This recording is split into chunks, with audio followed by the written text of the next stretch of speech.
वे वर्धमान महान जिन विचरे हमारे समय सार परमागम की 144वीं गाथा चल रही है, जिसमें सीधा आत्मा का अनुभव कैसे होता है इस बात को विस्तार से बताया गया है। और इसमें सबसे पहले बात यहाँ से आरंभ की है कि सबसे पहले शुद्ध ज्ञान के माध्यम से आत्मा के ज्ञान स्वभाव का निर्णय करें। ये तो बुद्धिपूर्वक करने योग्य कार्य है। और अब ये हो जाने के बाद मति ज्ञान जो इंद्रियों के माध्यम से बाह्य पदार्थों के जानने में लगा था, उसको वहाँ से हटाकर आत्म सन्मुख करे। और शुद्ध ज्ञान जो नयों के विकल्पों में उलझ कर रह गया था, उसको वहाँ से हटाकर आत्म सन्मुख करे। तो उसके बाद निज रस से ही आया था ना, कल भगवान आत्मा सम्यक तया दिखाई देता है, जानने में आता है। उसी का नाम सम्यक दर्शन और उसी का नाम सम्यक ज्ञान है। वो आत्मा ही है, आत्मा से अतिरिक्त कुछ नहीं है। ये पंक्तियाँ पर अपना व्याख्यान चल रहा है, इसकी चर्चा अपन कर रहे हैं। अभी पूज्य गुरुदेव श्री की अपन भावार्थ में प्रवचन सुन रहे थे और बड़ी गंभीरता से सब लोग सुन रहे थे।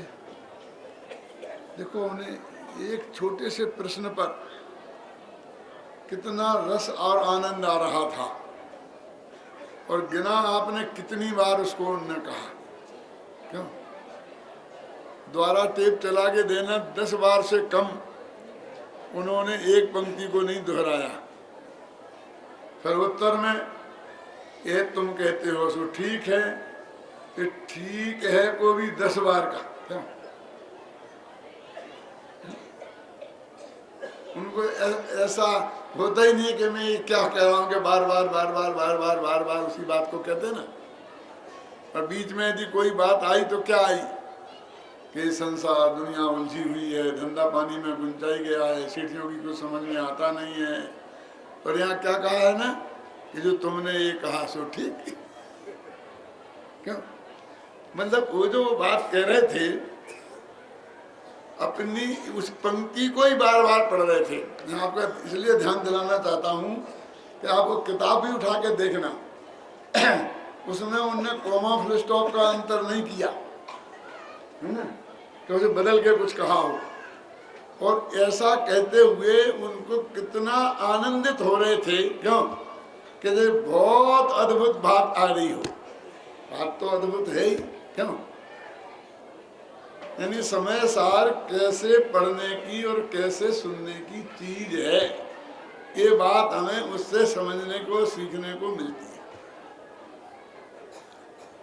मैं प्रवचन करता हूँ रोजाना, तो वहां से दोहरा देता हूँ कि आत्मा की प्रकट प्रसिद्धि के लिए पर प्रसिद्धि की हेतुभूत जो द्रव्येंद्रियां हैं, क्यों, उनसे मति ज्ञान तत्व को समेटकर आत्म सन्मुख करे।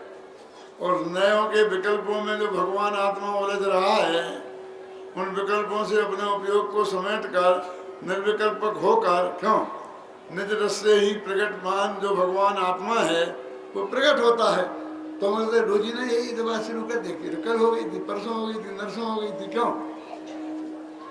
मैं इतना ही दोहराता हूँ। क्यों? तो बाद में तो हर बात नहीं आती है ना। क्यों?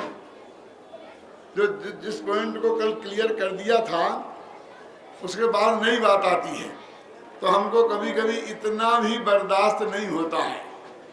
इसलिए मैं गुरुदेव का वो उदाहरण आपको बता करके कहना चाहता हूँ कि समय सार तो भैया चबा चबा कर खाने की चीज है।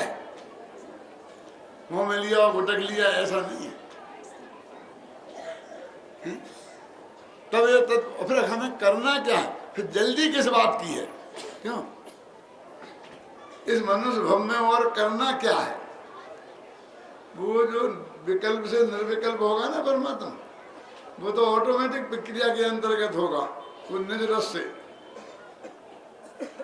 जो ये भाषा कह रहे हैं ना कि मति ज्ञान को परद्रव्यों से समेट ले, ये भी ऑटोमेटिक प्रक्रिया की बात है, समेटना फमेटना कुछ नहीं है।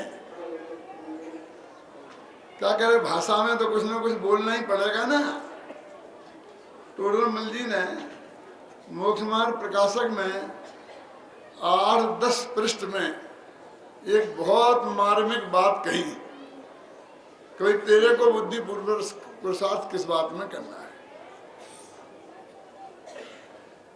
सारे 10 पेज का सारांश अनेक प्रश्नोत्तरों के साथ करते करते, और वो ये कहते हैं कि तू तो तत्व निर्णय करने में अपनी बुद्धि लगाने का पुरुषार्थ कर, बस खत्म, और कुछ तेरे हाथ में नहीं है, तुझे कुछ करना नहीं। पढ़ना 10 पेज को, ये निर्णय दिया है उसमें। जिस पुरुषार्थ को करने की अपन बात करते हैं ना, पुरुषार्थ लोप हो जाएगा, पुरुषार्थ लोप हो जाएगा, तो कहते पुरुषार्थ तो सिर्फ इतना है, इन संयोगों में अपना पुरुषार्थ चलता नहीं है। ये तो पुराने कर्म के उदय के अनुसार होते हैं, ये भी व्यवहार का कथन है। इस बात में भी कुछ दम नहीं है बहन भाई, क्यों नहीं है? देखो जो निमित्त की बात हुई ना, तो वो कर्म, जिस कर्म के उदय से संयोग हुआ है, वो कब बंधा था? 1000 वर्ष पहले, लाख वर्ष पहले, 1 सागर, 2 सागर, 5 सागर, 70 सागर से पहले तो नहीं बना था ना।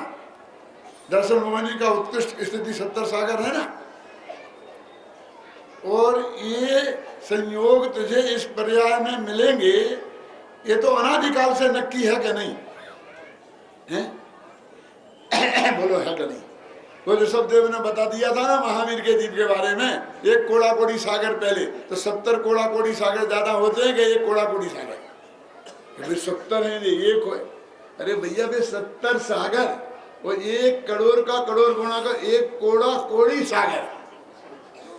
तो वो संयोग तो इतने पहले नक्की है, और कर्म तो बहुत बाद में बंधे और बाद में उदय में आए। तो कर्म के उदय से जबरदस्ती काय को कर्म के माथे मर रहा है? क्यों? वो तो इतने काल पहले नक्की है, और इसको बोलते हैं भैया पर्याय गति योग्यता है। कल पूछ रहे थे ना तुम, ये पर्याय स्वभाव क्या है? पर्याय स्वभाव क्या है? एक द्रव्य स्वभाव होता है, एक पर्याय स्वभाव होता है। देखो, श्रद्धा नाम के गुण में सम्यक दर्शन नाम की पर्याय पैदा होगी, ये तो द्रव्य स्वभाव है, और वो किस काल में होगी, ये पर्याय स्वभाव है। वो अनादि से जो नक्की है, इसलिए वो स्वभाव है। फिर वो कर्म का क्षयोपम होगा, उदय होगा, ये कर्मयोग की तरफ से कर्म आएगा, काल में है ना। फिर काल लब्धि, तो वो काल लब्धि है, वो पर्याय स्वभाव है। तो जो संयोग स्थूल रूप से कहें तो उदयाधीन है क्या, लेकिन और गहराई में जाएं तो उदय को तो बेचारे को नाम हो रहा है, ये तो पहले से ही नक्की था। मैं तो कहता हूँ नक्की था, उसके हिसाब से वे कर्म बंधे, और जो कर्म बंधे तो जिन भावों से बनते हैं वे भाव हुए। वे भाव भी नक्की थे कि नहीं थे? कर्म से कुछ नहीं हुआ, पर्याय स्वभाव से हुआ। तो ये संयोगों में फेरफार तेरे हाथ में नहीं है।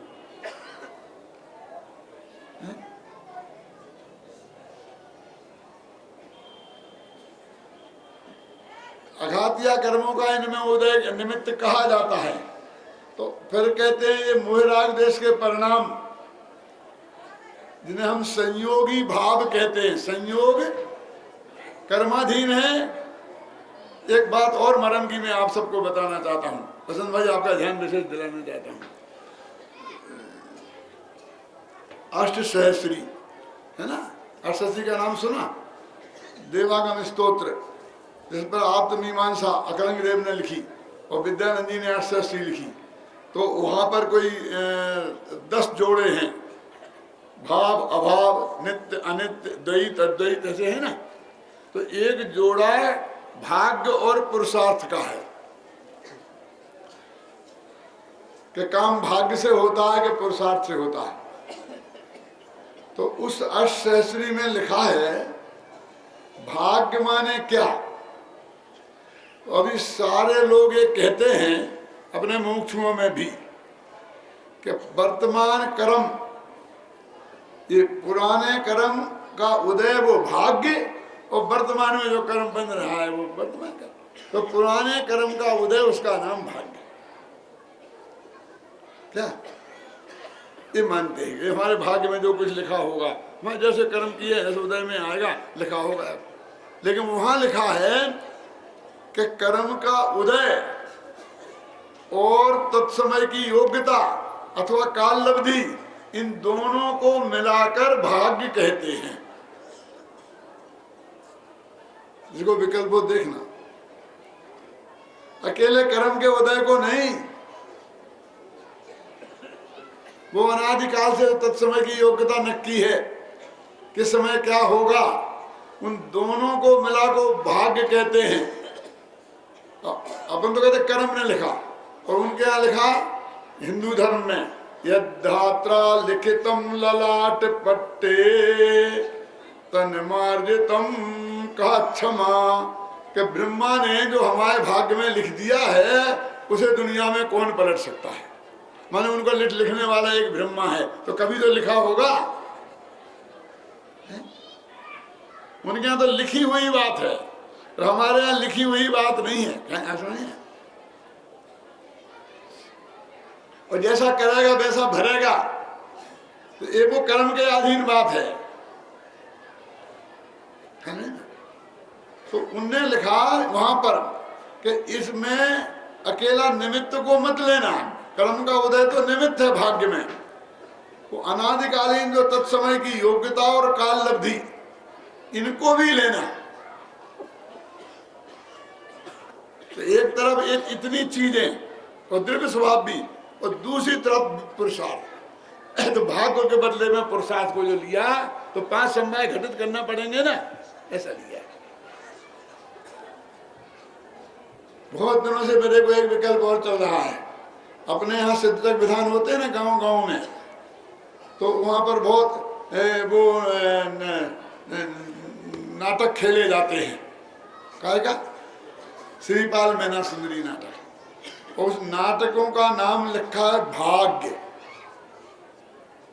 भगवत स्वरूप भगवत आगरा के एदमादपुर में हुए, उन्होंने नाटक लिखा था भाग्य, और वो हजारों बार खेला गया, और 10-20 दफे तो मैंने देखा। क्या नाम है उसका? अब बस उसमें बस वही कि जो हमने कर्म बांधे थे, वो मैना सुंदरी बार बार यही कहती है कि पिताजी तुम्हारा दिए क्या होने वाला है, मैंने जैसे कर्म बांधे हैं उसके अनुसार मेरे को पति मिलेगा, तुम देने वाले कौन होते हो, लेने वाले कौन होते हो। और पूरी रामायण शुरू से लेके अंत तक उसी की गीत गाए हैं।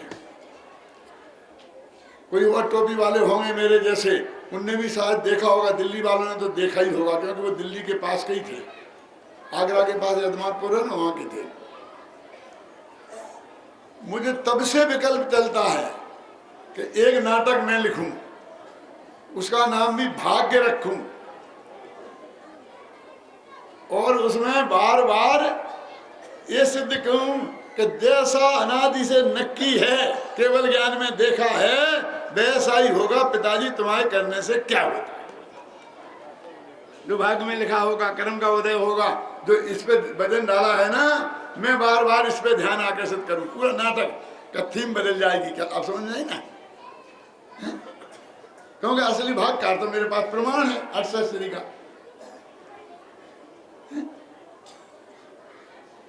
कि पिताजी तुम क्या कह रहे हो कि मैं तुम्हें कोड़ी से विवाहूंगा? अरे मेरी शादी किससे होनी है, ये आदिनाथ भगवान से पूछा जाता तो वे बता देते कि नहीं बता देते? तो वे तब से नक्की थे। तुम कौन हो कि मैं कर्म के उदय ने नक्की करी और भाग ने नक्की करी? ऐसा नहीं कहेगी वो मेरी मैना सुंदरी।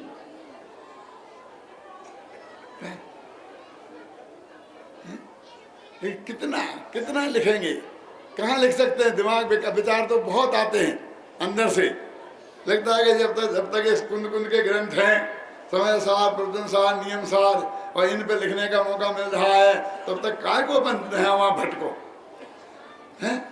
लेकिन मैं थोड़ा क्लू छोड़ के जाता हूं अपने विद्यार्थियों के लिए कि मैं नहीं लिख पाऊं तो तुम लिखना, और प्रमाण वो दे रहा हूं। किसी कर्म के पे क्यों लिख रहा महावीर? आदिनाथ से जो काम नहीं हुआ वो महावीर ने किया था ना।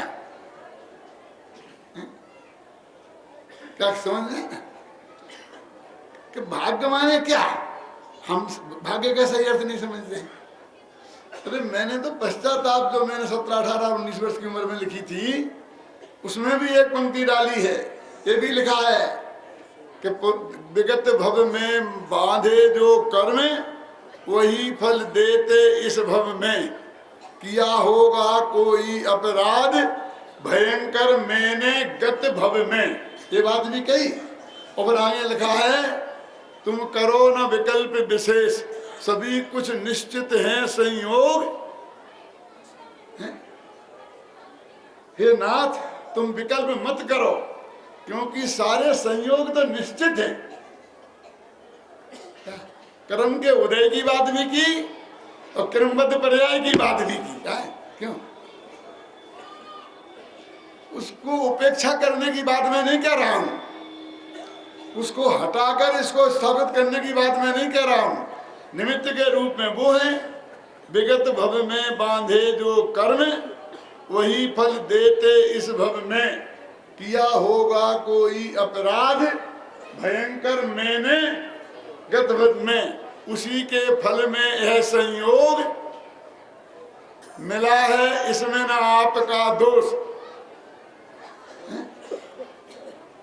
और वो कहते हैं आप ना करें विकल्प विशेष, सभी कुछ निश्चित है संयोग। तो कर्म के उदय की बात भी कही और क्रमबद्ध पर्याय की बात भी कही, तब वो भाग्य बना।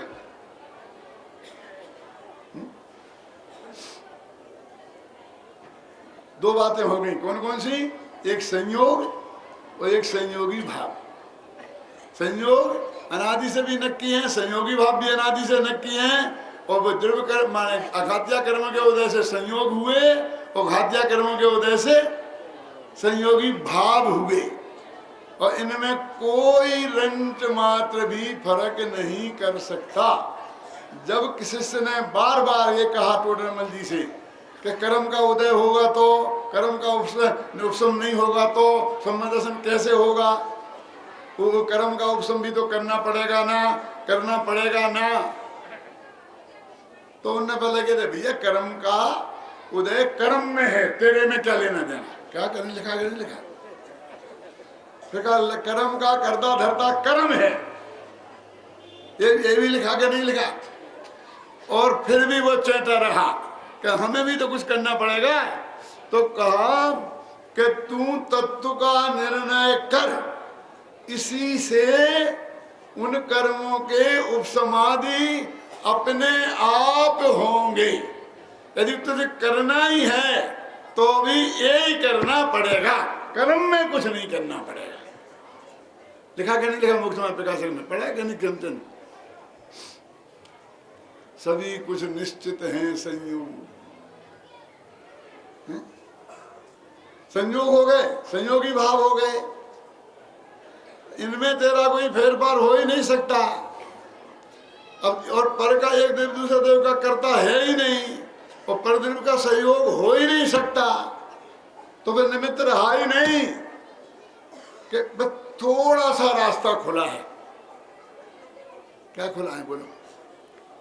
कि भगवान की दिव्य ध्वनि उनके अनुसार लिखी जिनवाणी और उसके अनुसार बोलने वाले सदगुरु, ये यदि भगवान आत्मा का स्वरूप समझाए और तू समझने का पुरुषार्थ करे तो वे देशना लब्धि के रूप में निमित्त हो सकते हैं, और कहीं किसी को कोई स्थान नहीं है।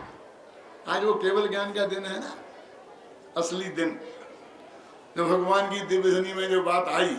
क्यों?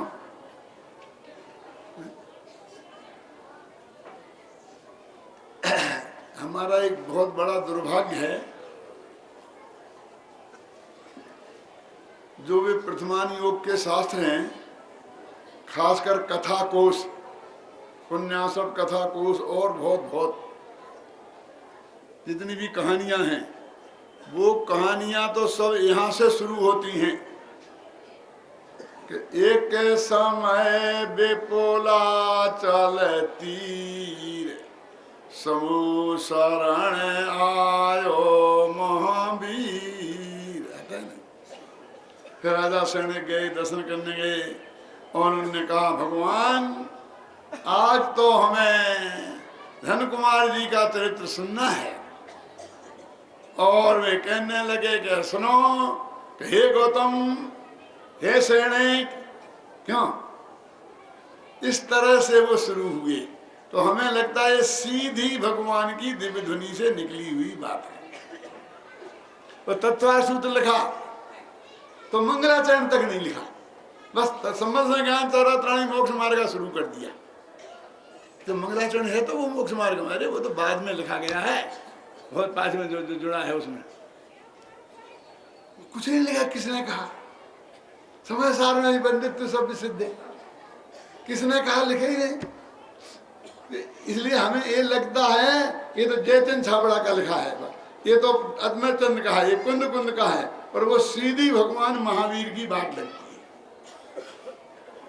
और ये तो छपी शास्त्राकार बिना बाइंड की, जैसे बंद करके, तो वे तो हमें शास्त्र लगते हैं ये कहानी किससे, और इसके हमने गुटका बना दिए हैं, वो जेब में रख लिए। तो समय सार और तत्वासूत्र हो गए गुटका और बे हो गए शास्त्र।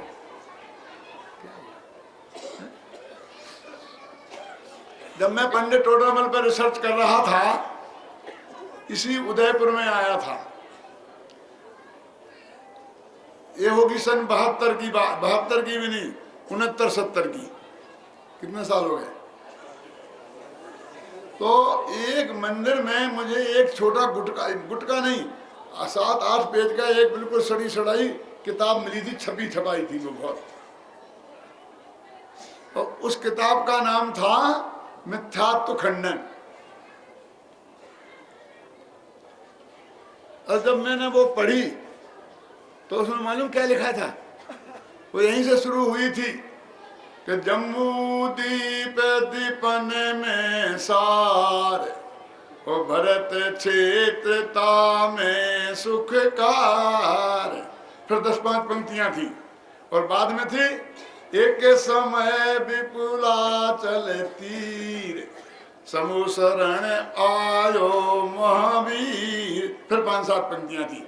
फिर लिखा था कि भगवान में राजा सैनिक ने गौतम स्वामी से पूछा, भगवान महावीर से पूछा कि ये जो पंचम काल में जयपुर में एक आदमी ऐसा होगा जो तीव्र मिथ्यात्व का प्रचार करेगा, मुझे उसके बारे में सुनना है। तो उनकी दिव्य ध्वनि में आया एक टोडरमल नाम का पंडित होगा, वो तीव्र मिथ्यात्व का प्रचार करेगा। सीधी भगवान की दिव्य ध्वनि से यही उदयपुर। वो किताब का नाम क्या था? मिथ्यात्व खंडन। पर वो उनको कोई भी बात कहनी हो, बस उनको महावीर से जोड़ेंगे और पंक्तियां नक्की हैं। ये जो मैं पंक्तियां आपको बोल रहा हूं ना, ये किसी एक किताब की नहीं, एक कहानी की नहीं है, कम से कम 100 कहानियों में निकाल के मैं आपको बता सकता हूँ। बिल्कुल ऐसी की हूँ पंक्ति की पंक्तियां। मैंने बचपन में बहुत पढ़ी हुई कहानियां।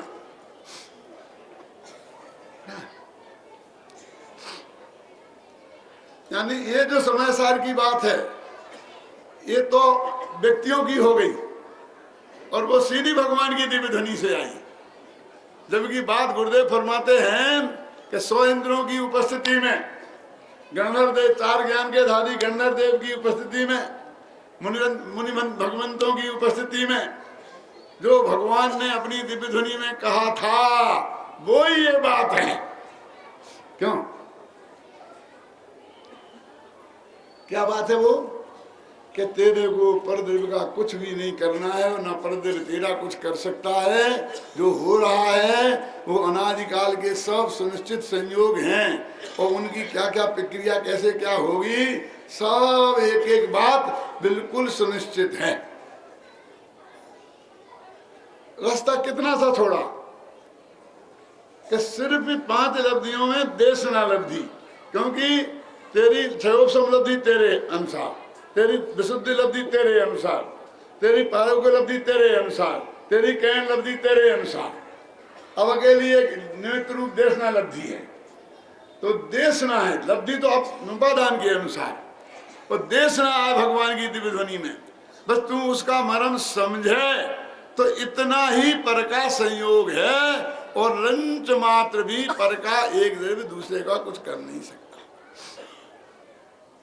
उसके लिए पंडित जी यहाँ कहते हैं कि पहले तू श्रुत ज्ञान के माध्यम से विकल्पात्मक ज्ञान में और इन इंद्रियों से इंद्रियों से आंखों से पढ़कर कानों से सुनकर समय सार माने जिनवाणी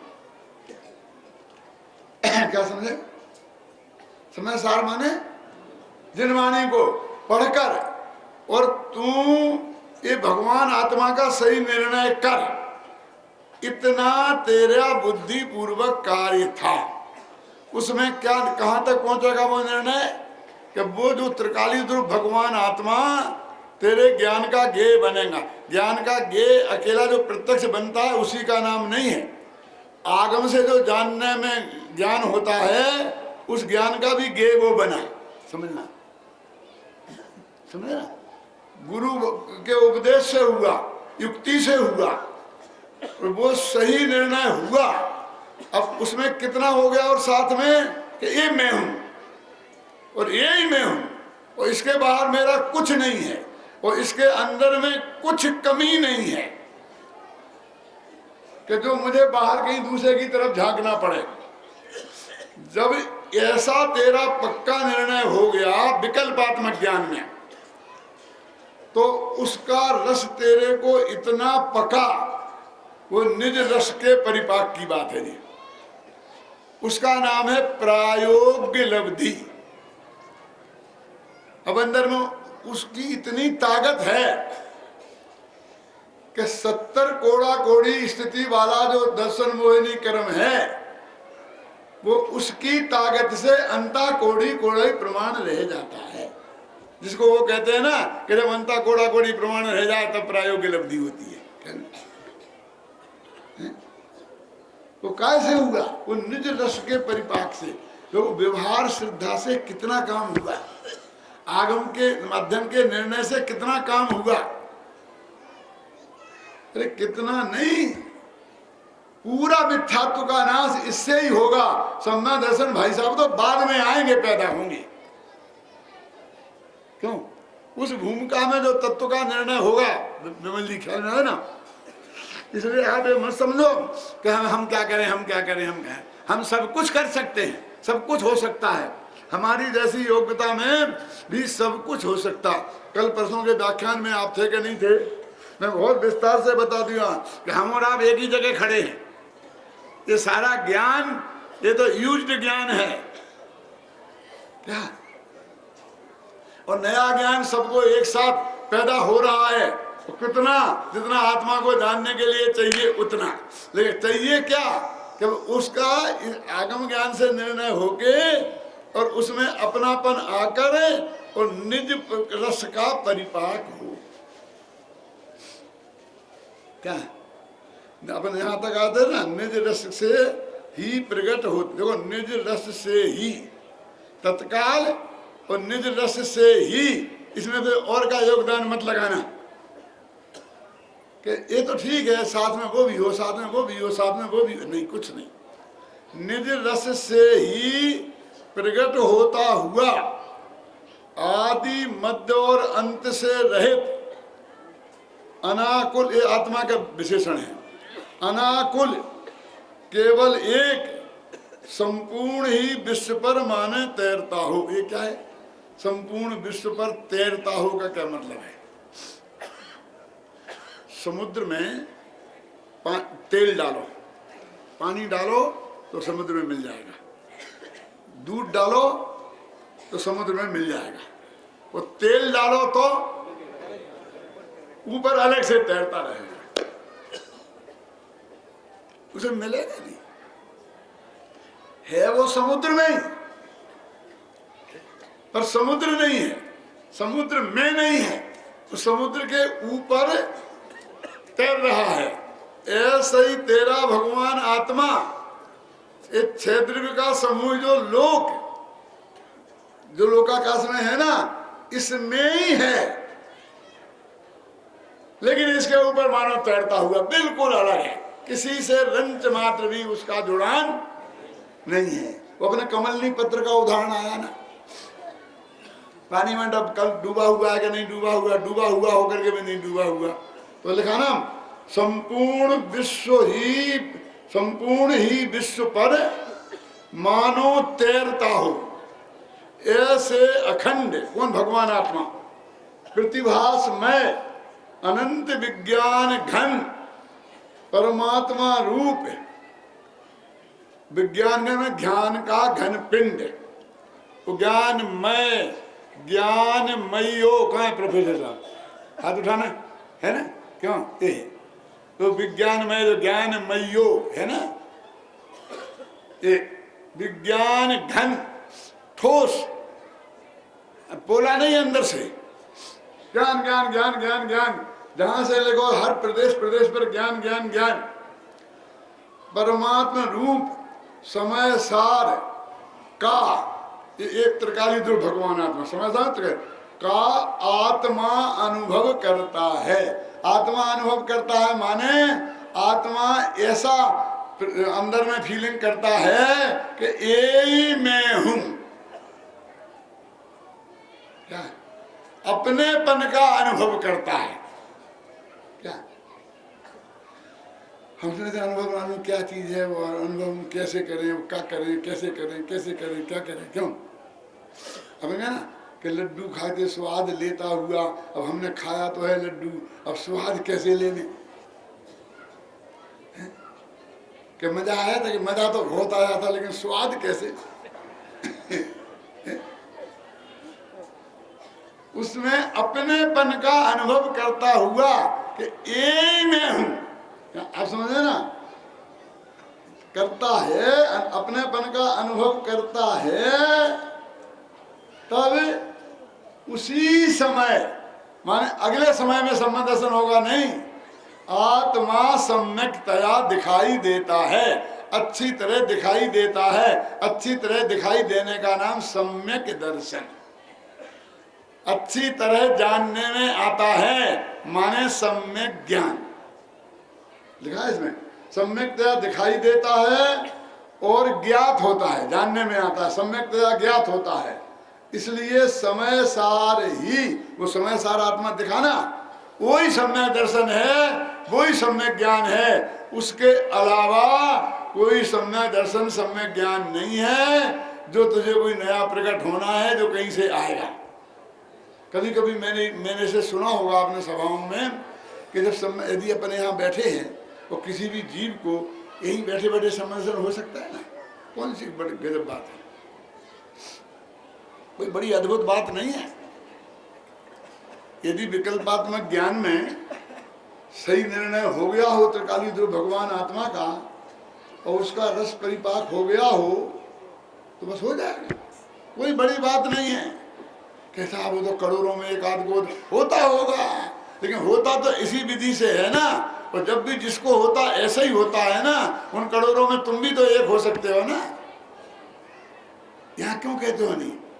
देखो जरा समझना, 1 करोड़ रुपए का लॉटरी खुलेगी, 5 रुपए की एक टिकट खरीदो, क्यों, जिसको ये विकल्प आता है, जिसको टिकट खुलनी हो ना, उसे ये विकल्प आता है कि मैं खरीदूं, और जिसकी नहीं खुलनी है उसे यही विकल्प आता है कि 1 करोड़ में ना भगवान किसकी खुलेगी, अपनी क्या गारंटी, अपनी क्या ऐसा सोचने वाला 5 रुपए का टिकट नहीं खरीद सकता। वो इतने जीवों में 6 महीना और रस में मृतों को होता है, तो उसमें लिखा है बहुत कम होंगे, 2-3 होंगे, हैं? क्यों? ऐसा विकल्प वाला नहीं खरीद सकता है, क्यों? ऐसे विकल्प वाला उस त्रिकाली ध्रुव भगवान आत्मा में अपनापन नहीं कर सकता, क्यों? जितने काल में मैं तुम इसमें अपना अपनापन करूंगा तब तक 2 ग्राहक निकल जाएंगे और उसमें लाख रुपए का फायदा होने वाला था, क्यों? एक सही घटना बताता हूं मैं। हमारे बुंदेलखंड में सात सभा होती है ना, उसके बाद एक आदमी एक भजन बोलता है, बिना उसके सात सभा खत्म नहीं होती। और पुराने जमाने में बहुत आध्यात्मिक भजन बोले जाते थे, उदरदास के, दौलत राम के, दयानंद राय के, और हमने सैकड़ों भजन उसको सुन सुन के हमें याद हो गए थे। जो अशोकनगर में थे बोले जाते थे रोजीना। अब क्या होता था, क्या सात सभा खत्म हुआ और एकदम वो बोलना शुरू करता था। जहाँ एक ही आदमी बोलने वाला है वहाँ तो कोई चक्कर नहीं। हमारे जयपुर में भी एक श्री राम जी थे, तो जब तक वो जिंदा रहे, तुझे मालूम है, रोजाना एक भजन अध्यात्मिक बोलते थे, रोजाना, और रेगुलर श्रोता थे। कम से कम मेरे 20 साल तक रोजाना एक भजन बोलते थे आध्यात्म का। अब कहीं कहीं 4-4 उम्मीदवार होते हैं बोलने वाले, तो जिसने पहले शुरू कर दिया वो बोलता है, बाकी 3 को चुपचाप रहना पड़ता है, और 2 बोलने नहीं देते थे हम, क्यों कि फिर टाइम हो गया, आगे का कार्यक्रम है। तो वो ऐसी बराबर कॉपी दाब के वो 4 आदमी बिल्कुल ऐसे रखते थे तैयार, बिल्कुल कि डॉक्टर साहब बंद करें और मैं भजन शुरू करूं, क्योंकि दूसरे ने शुरू कर दिया तो मैं नहीं बोल पाऊंगा। ये बिल्कुल सही घटना है, बता रहा हूं मैं। कभी कभी मैं बीच में सांस लेता तो वो शुरू कर देता।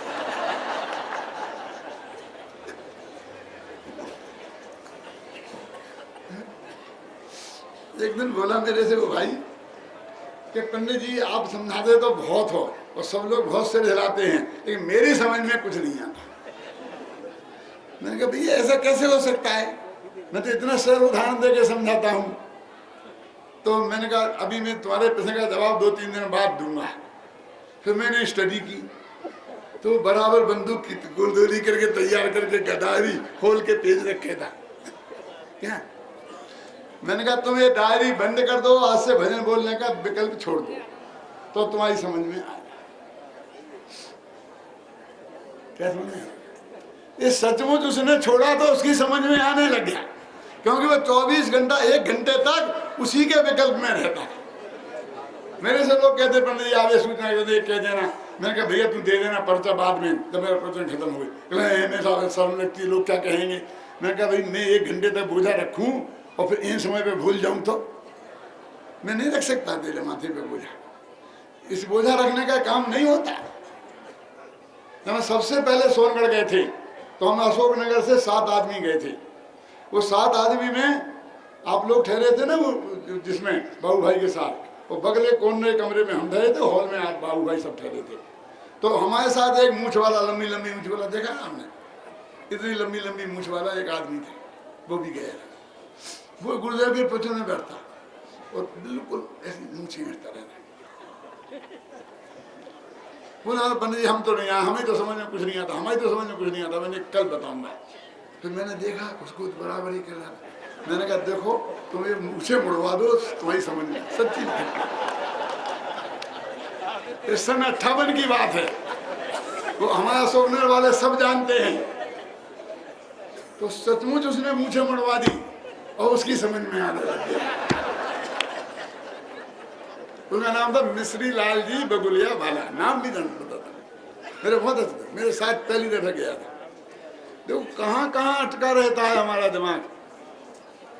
मुझे ये सूचना देना है, मुझे ये करना है, मुझे ये करना है, मुझे ये करना, तो इसमें कुछ समझ में नहीं। बिल्कुल पूरा निर्विकल्प होके बैठे सुने और निर्विकल्प होके हम समझाएं तो ही कुछ पार पड़े, ऐसी बात है जी।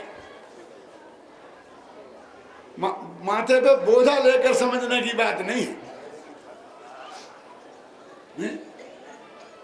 वो निज रस, तो तेरे को तो उस भजन बोलने का रस है, तेरे को तो सूचना देने का रस है, तेरे को तो ये, आप समझ गए ना, तेरे को निज रस नहीं है, निज रस के परिपाक से प्रति समय विज्ञान घन परमात्मा रूप समय सार का जब आत्मा अनुभव करता है, माने यही मैं हूं ऐसी प्रतीति करता है, ऐसा ज्ञान करता है, ऐसा ही उसको रस का परिपाक होता है, इसी का नाम ध्यान है।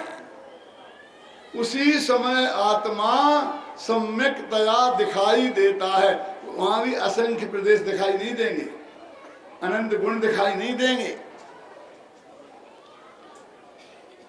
वो जो विकल्पात्मक दशा है वो खत्म हो जाएगी उत्तम चंद जी, और निर्बल दशा का ज्ञान का ज्ञेय आत्मा बन जाएगा, जैसा भी थे ज्ञान में होता है वैसा। और उसका नाम ऐसा नहीं कि एकदम फिर तुम एकदम झकाझक, मैं अंदर गया पंडित जी, फिर मैंने बैठा तो एकदम अंदर ऐसा लगा करोड़ों सूरज जैसा एकदम प्रकाश प्रकाश प्रकाश था। उसने पढ़ लिया वो कोटि सूर्य सम आता नहीं छंद में, तो मैंने कहा तुझे बहुत प्रकाश दिखा के, हाँ तो तुझे आत्मा के दर्शन तो गारंटी से नहीं है। क्यों? क्योंकि आत्मा में प्रकाश होता ही नहीं है। प्रकाश तो पुद्गल द्रव्य की पर्याय है। क्या? मुझे ऐसा लगा कि मैं बिल्कुल हल्का हो गया। मैं क्या बातें करता है, तेरे विकल्प ऐसा नहीं है। तेरे क्यों है हमसे सर्टिफिकेट लेने क्यों आ रहे हो गया था तो बहुत बढ़िया बात है। असली टोडरमल जी ने इसका जवाब लिखा है रहस्यपूर्ण चिट्ठी में। आजकल मैं उसका समय रहस्यपूर्ण चिट्ठी का रहस्य का सार लिख रहा हूँ। उस किताब का नाम क्या है? रहस्यपूर्ण चिट्ठी का।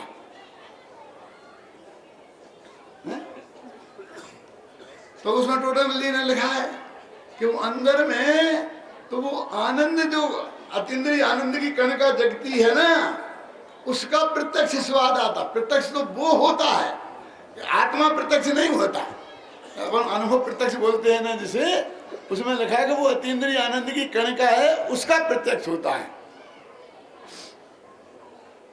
और वास्तव में प्रत्यक्ष नहीं, क्योंकि मत ज्ञान और शुद्ध ज्ञान तो परोक्ष ज्ञान है, वो प्रत्यक्ष कैसे होंगे?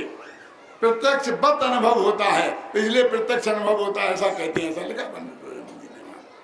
और इसमें ही लिखा कि इसको तो तुम मन को जीतने की बात कह रहे, मन के विकल्पों से पार होने की बात कह रहे, तो कहते हैं हाँ इसको पार होना भी कहते हैं, इसी को मन जनित कहते हैं, और इसी को अतीन्द्रिय भी कहते हैं। कोई चिंता की बात नहीं है। तुम माल पे ध्यान दो। बहुत से लोग कहते हैं चौथे गुण स्थान में शुद्धोपयोग होता ही नहीं है। भैया मैं कुछ नहीं जानता, शुद्धोपयोग बुद्धियोग तुम जानो तुम्हारा, लेकिन मैं इतना जानता हूँ ये होता है कि नहीं, कि ये होता है। अब शुद्धोपयोग इसी का नाम हो तो ठीक होता है, नहीं हो तो नहीं हो, तुम्हारा तुम जानो, लेकिन इसके बिना सम्यक दर्शन ज्ञान चारित्र प्रकट नहीं हो, ये होता है। बात इसकी है। सिर्फ हमारी समस्या किस बात की है बोलो? समस्या क्या होता है उसकी है कि उसका नाम शुद्धोपयोग है कि नहीं है। क्यों? कहने शास्त्र में, वो शास्त्र में 7वें अनुष्ठान वाले को लिखा नहीं, तुम्हें क्या दिक्कत है? जब उसकी बहुत मात्रा हो जाती तो उसको कहना कहते हैं, लिखा ना चरित्र मोहे बस लेस न संयम। तो संयम लेस नहीं है, और अनंतान बंदी का कसाय का अभाव हुआ तो उतना संयम प्रकट कैसे नहीं हुआ? फिर भी लेस नहीं लिखा, हम क्या करें? लिखा होगा, लेकिन ये होता है। जगन मोहन लाल जी ने मेरे से कहा कि पंडित जी क्रमबद्ध पर्याय नहीं लिखा, उसमें क्रमनियत पर्याय लिखा है। कहा में समय सार में मैंने कहा पंडित जी चाहे क्रमबद्ध को इधर रखो और क्रमनियमित को इधर रखो, लेकिन मैं ये कहता हूँ कि प्रत्येक द्रव्य की, प्रत्येक समय की, प्रत्येक पर्याय अनादिकाल से नक्की है और वही होगी, दूसरी नहीं होगी। ये बात आपको मान्य है कि नहीं? अब इसे क्रमबद्ध पर्याय कहते हैं कि क्रम नियत पर्याय कहते हैं, नाम से हमें क्या लेना देना?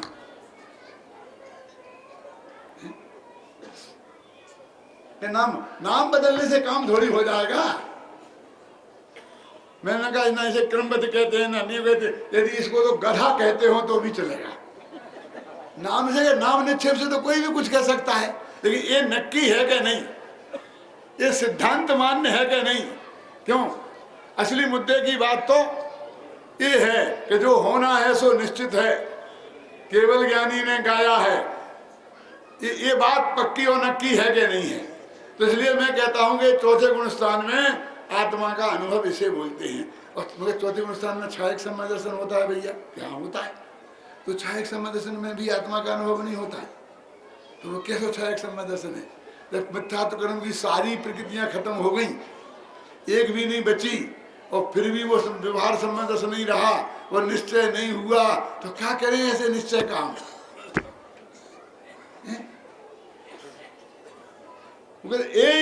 यही आत्मा है, यही सम्यक दर्शन है, यही सम्यक ज्ञान है। और वो गाथाएं द्रव्य बिन पर्याय ना, पर्याय बिन ना द्रव्य ना, द्रव्य पर्याय के एक ही तया। वो कहते हैं दोनों में भेद दिखा तो ही गड़बड़ है बस। क्यों है गड़बड़? गड़बड़ माने भेद विकल्प का उत्पादक है। भेद माने विकल्प। देखो 47 नए है ना, उनमें एक विकल्प नए अविकल्प नए है ना, उसका अर्थ भेद नए अभेद नए ही है। विकल्प खड़ा हुआ, निर्विकल्प अनुभूति नहीं रही, तो वो कहते हैं कि वो क्या होता है उसमें कि वो आत्मा सम्यकतया दिखाई देता है। माने सम्यकतया तो पहले भी दिखाई दे रहा था उत्तम चंद जी, कैसे? आगम ज्ञान से, युक्ति से। अब वो विकल्प खत्म हो गया, निर्विकल्प ज्ञान का ध्येय बन गया। इतनी सी बात है, बिल्कुल हो बहु, यानी पहले के में बाद में ज्यादा अंतर नहीं है। छोटा सा उदाहरण देके खत्म करता हूं कि वो 6 फेरे पड़ गए ना, अब वो लड़का पति पत्नी है कि नहीं, बच्चे से पूछ लो, क्यों है कि नहीं? और उनका सारा व्यवहार किनका? घर वालों का, दोनों पति के घर वालों का, पति ये मेरे साले हैं, ये मेरे बहनोई, ऐसा व्यवहार शुरू हो गया कि नहीं हो गया है? तो 6 फेरे में और 7वें फेरे में क्या फर्क है? कि कुछ फर्क नहीं है बस, लेकिन वो पति पत्नी 7वां फेरे के बाद ही कहे जाएंगे, 6 के बाद नहीं। तो क्या फर्क है बोलो विमल जी? बहुत खतरनाक उदाहरण देता हूं, अच्छा नहीं लगेगा, लेकिन मेरे पास कोई दूसरा उपाय नहीं है, समय भी नहीं है कि वो 6 फेरे बाद वो लड़का को हार्ट अटैक हो गया, मर जाए वहीं, तो लड़की विधवा भई के नहीं गई।